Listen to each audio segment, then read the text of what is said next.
3 left and 3 right narrowing, 20. 2 right jump cut into 6 left, 20. Line, 20. Open hairpin right, 20. 6 right, 50. 5 right into 4 left and 5 right. 50. Turn, tight square right after 3 and square left, 20.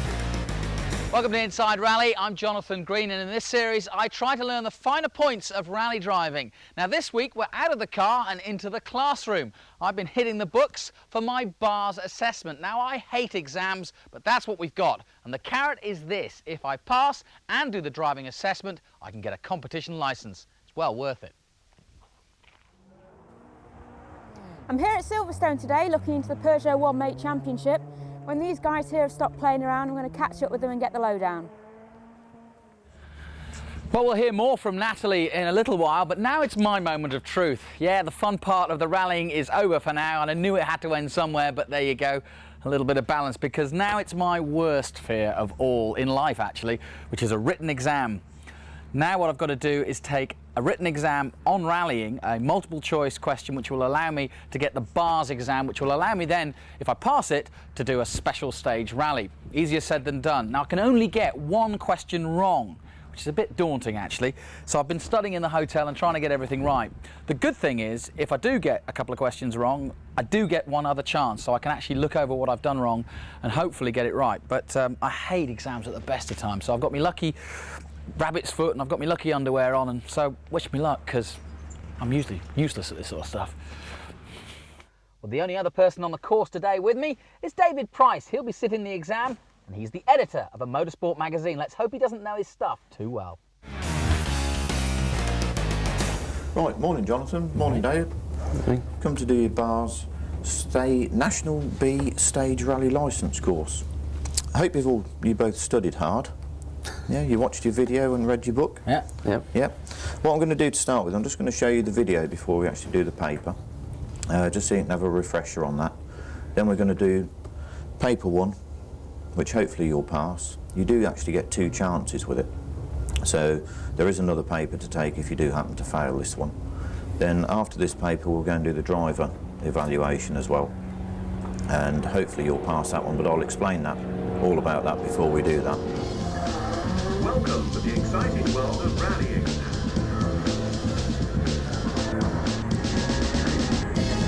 Your general approach to motorsport. And rallying is no exception. But although it is a sport, it can still be business-like in your approach. And for example, run it realistically. You may have quite a lot of money invested in your car, but anyway you'll get more satisfaction from rallying. Concentrate on your own effort. Don't worry about the rivals.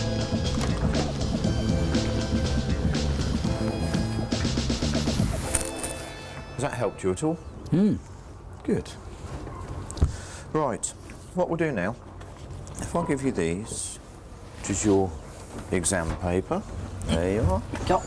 All I need you to do to start with is put your name on the front. You've got 20 minutes to do this. If you do finish before, it's not a problem, but you do take your time, do read the questions.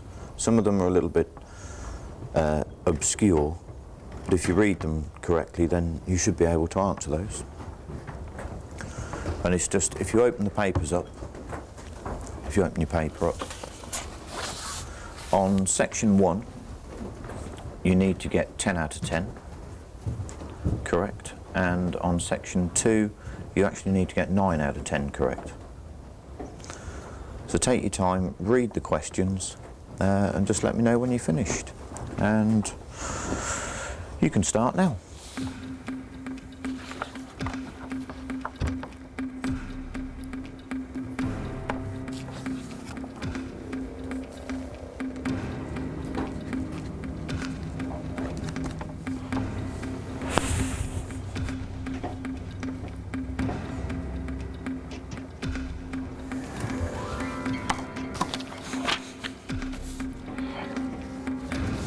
Does that mean you both finished? Yep. Yeah. 3 I'm unsure on though. Only 3? I was going to say only 3, yeah. Right. Let me just go through these. Ooh. Right. As long as it's not a red pen, Jonathan, you're out. This is David at the moment. Oh, he's ticking away. It's the bottom one I'm not sure of. No, it's correct. Blimey. Well done, David. Good job, mate. Thank you very much. Perfect 10 on both. Congratulations, John.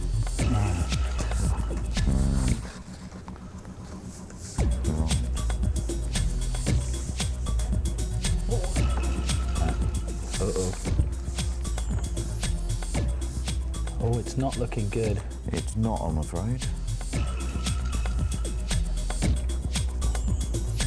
Right, David. You must be, I think, only the second person that has passed the first paper on the first attempt with a perfect score on both. None wrong. Thank you very much. Well done. Jonathan, unfortunately, you failed both parts. Both parts? Both parts. Not unusual, but I will go through the questions with you, and then you do have a second chance with another paper. Okay. Right, well, failed the first exam, as expected, and of course my cohort here passed it brilliantly, one of only two that's ever done it. So, just what I needed, but anyway, I get one more chance to have a go at the exam, and I think I know where I went wrong as well. There was a couple of answers that I just wasn't 100% sure on, but give it another go. We can only try, but I've got to get it right now, so concentration and a bit more thinking. Okay, Jonathan, there's paper number 2. Right. Make sure you read the questions on this one before you answer them. Just study them a little bit longer. Again, you've still got 20 minutes, so take your time. Just let me know when you're ready. And good luck this time. Thank you.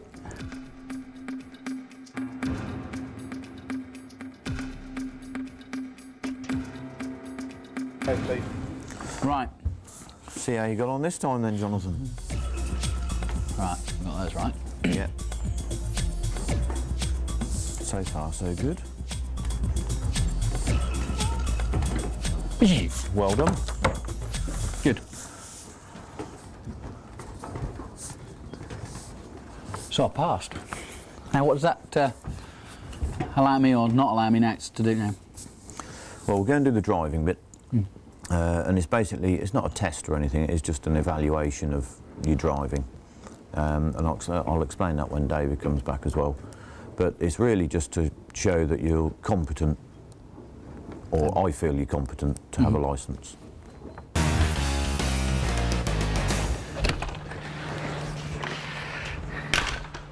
Did it! Took 2 takes, but I did it. I passed the written exam, so I'm very excited. And as you can see, I've got my race suit and I'm ready to go out for the other part of the assessment, which is the driving part. Now, I'm quite confident about this in some ways because it goes back to episode 2 when we were driving the Nissan Micras, the front-wheel drive cars, and I've already done that course, and it's probably the car I'm most comfortable with because I just feel more comfortable with the front-wheel car, and it's also not quite as powerful as the Subaru. Anyway, excitement, I've passed one part, I've just got to get the driving bit, and in terms of actually what I've got to do here, it's not a matter of driving fast, it's a matter of not hitting any of the tyres and just looking as though I'm in control of the car at all times. That's the key to this. So, here we go.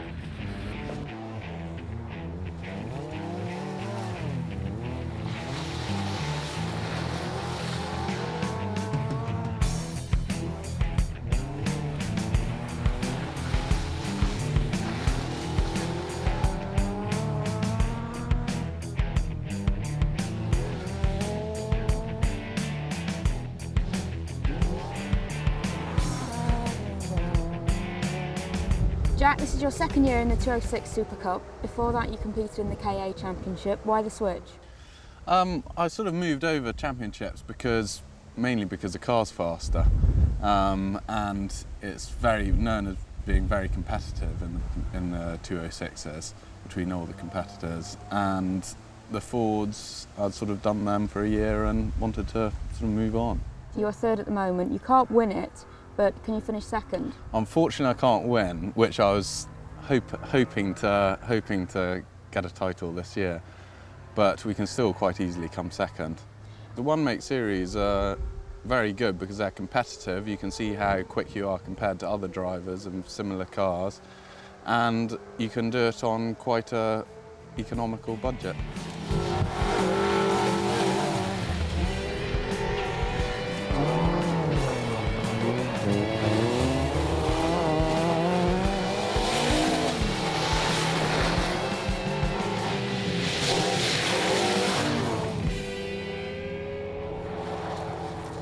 Stella, you've been involved in the sport a long time, and I know you're a great believer of one-make championships. Can you tell us why? The one-make championship is just such an ideal starting ground for young competitors.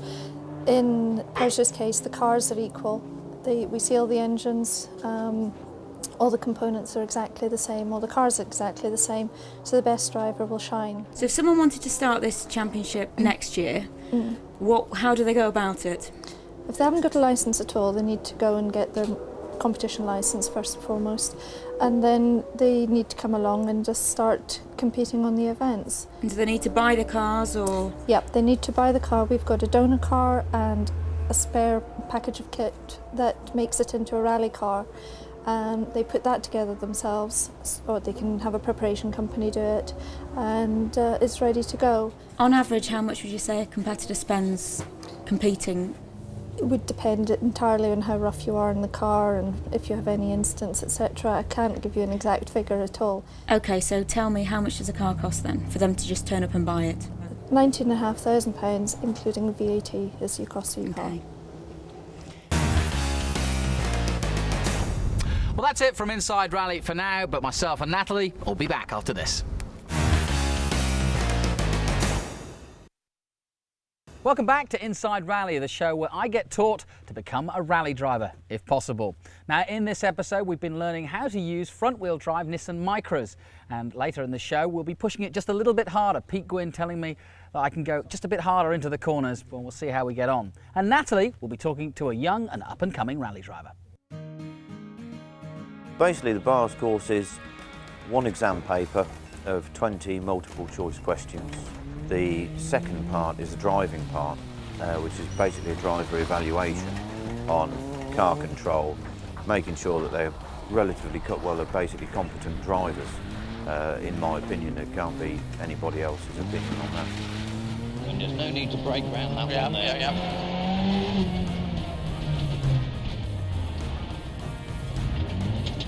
Just a little bit longer on the handbrake would have been lovely. What is involved in terms of learning what the participants need to learn? How do they go about that? Well, when you get your actual starter pack, your rally starter pack from the MSA, it includes a video, which you do need to watch, which covers a lot of the safety side, covers all the signs that you'll see on the stage, on a rally stage. Gives you a lot more information about how a rally runs, really, if you've never seen one run before. And also in there is the MSA Blue Book, which is the Motorsport Association rule book, which there are sections in there which you need to read to pass the exam, which is basically section K and part of section Q, which relate to stage rallying. Okay, I'm going to watch you now.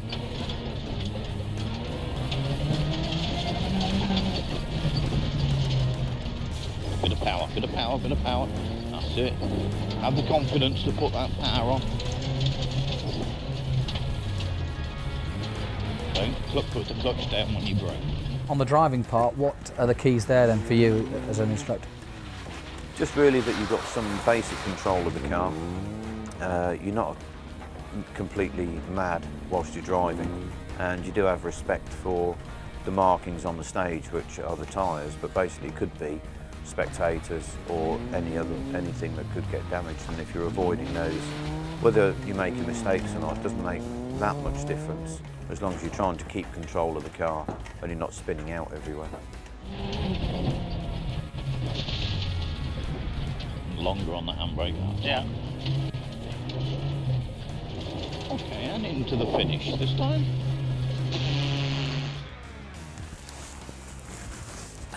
Right, just done my driver assessment and it didn't go very well. I made two fundamental errors at least by my own standards anyway. The idea was to drive within myself and not hit any tyres. That was the rules.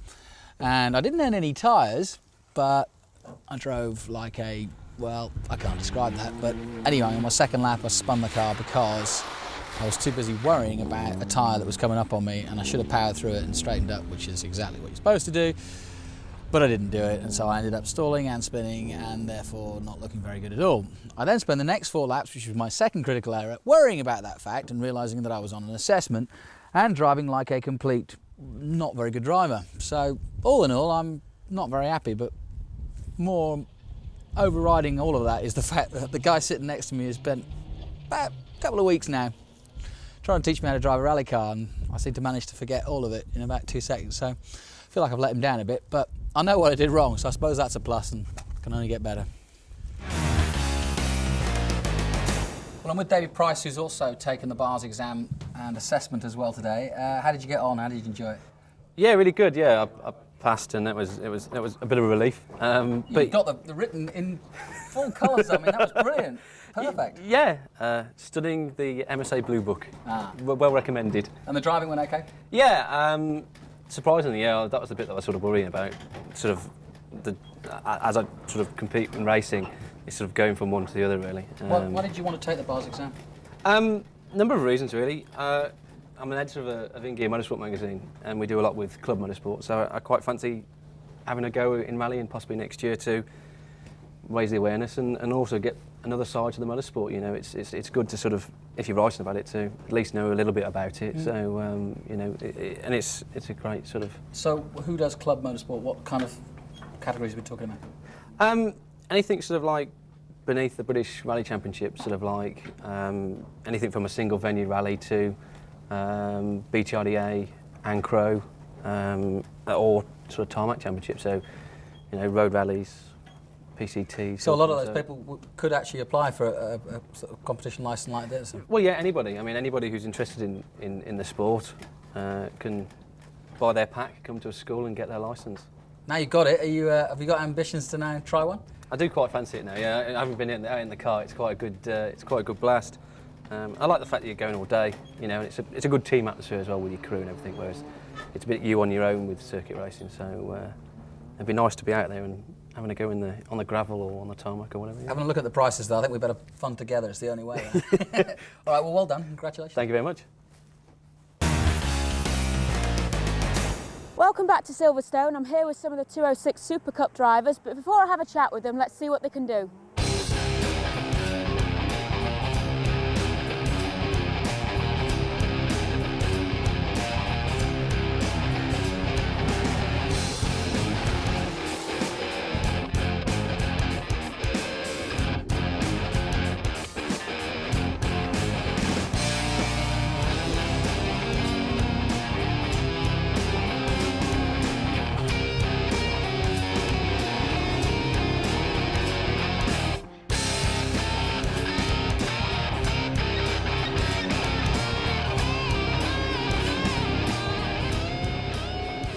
Sean, firstly, congratulations. You've won the 206 Super Cup with one rally left to go. You're second in the Norwegian Championship and second in the French Championship. Obviously, you like these one mate series.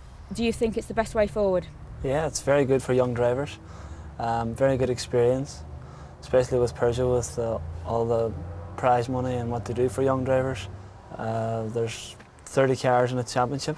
Every car is exactly the same power. So the driver has to show, like, and the driver figures out what it's doing wrong and what's happening, you know. So it's very, very good. And what's your next step from here? Well, I'm doing the Network Q this year. You know, it's my prize with Peugeot UK for it's works driving a Super 1600 car. So I just can't wait for it. Last year you missed out. Can you just tell everyone how much you missed out by? I lost out last year by just 0.9 of a second. It shows you how close it goes to, like. That's what I lost the championship by.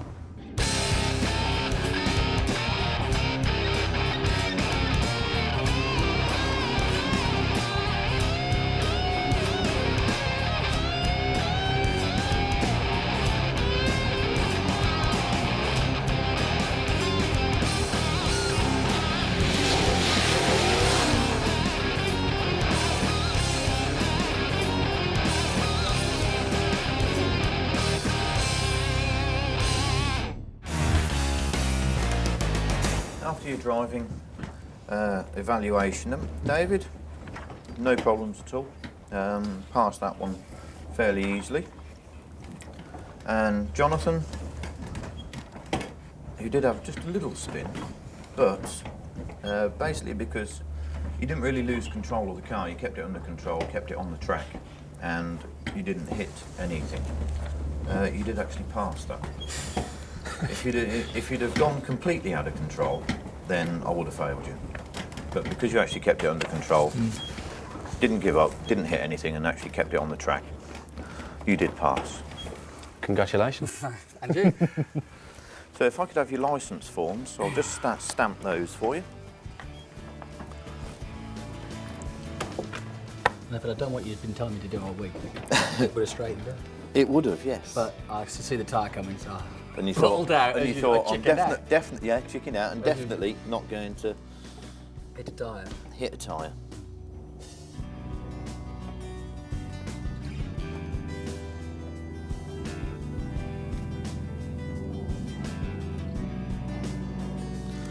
Right, that's all there is to that then. All you need to do is post those off, just fill in the rest of the details. They've got your name and address and everything on. Fill in the rest of the details, send that off to the MSA, and they'll, with your £32, and they'll send your licence to you. Thank you very much. Thank you. And best of luck with your rally careers then. Cool. Well done. Thank you.